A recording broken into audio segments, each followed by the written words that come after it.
Ouvrez de grands yeux pour observer ce qui va suivre. En ordonnée, de 1 à -1, sinus et cosinus.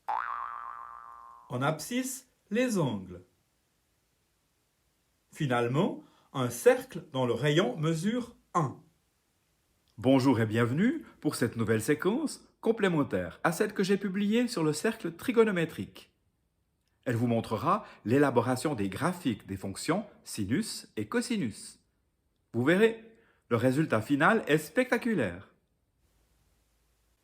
Pour l'angle au centre, le côté opposé est rose et le côté adjacent vert. Quand l'hypoténuse du triangle égale 1, le sinus correspond à la longueur du côté opposé, ici environ 0,5, et le cosinus à celle du côté adjacent, 0,85 à peu près. Pour la suite, je vais pouvoir parler de longueur des sinus et cosinus.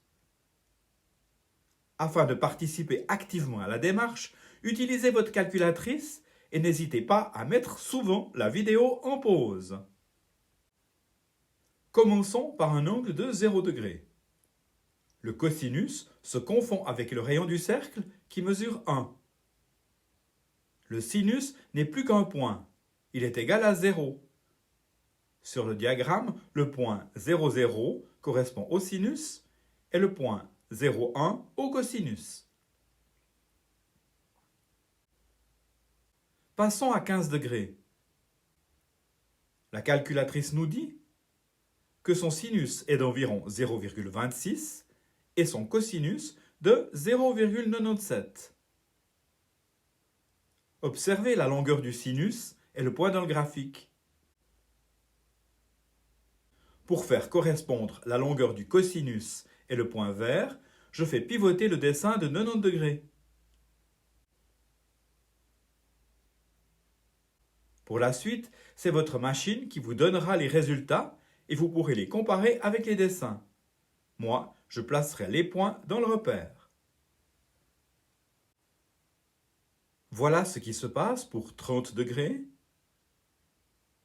45 degrés. Et oui, les deux points se confondent. Sinus et cosinus ont la même longueur. 60 degrés, 75 degrés,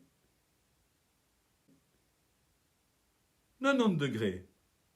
Là, pas besoin de calculatrice. Le sinus égale 1 et le cosinus 0. Arrivé à 105 degrés, on observe que le sinus a légèrement diminué et que le cosinus est devenu négatif.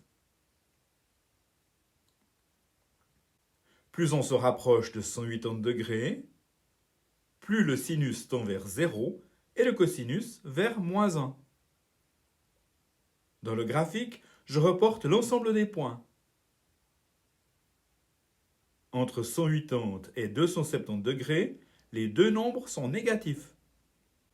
À 270 degrés, le sinus égale 1 et le cosinus 0. Un coup d'œil à droite nous permet de voir ce qui se dessine. De 270 à 360 degrés, le sinus passe de -1 à 0 et le cosinus de 0 à 1. Le graphique prend sérieusement forme. Si on continue de tourner dans le même sens, le sens positif, 360 plus 30 égale 390 degrés.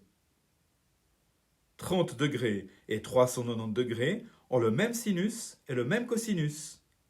Et ainsi de suite.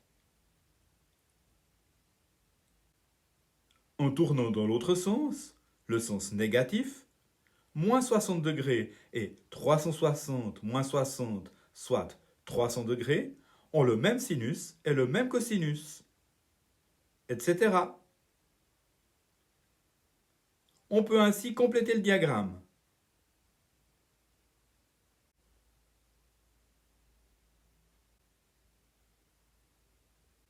Il y a des moments où les mathématiques se passent de commentaires. Pour assimiler le cours, faites une bonne relaxation.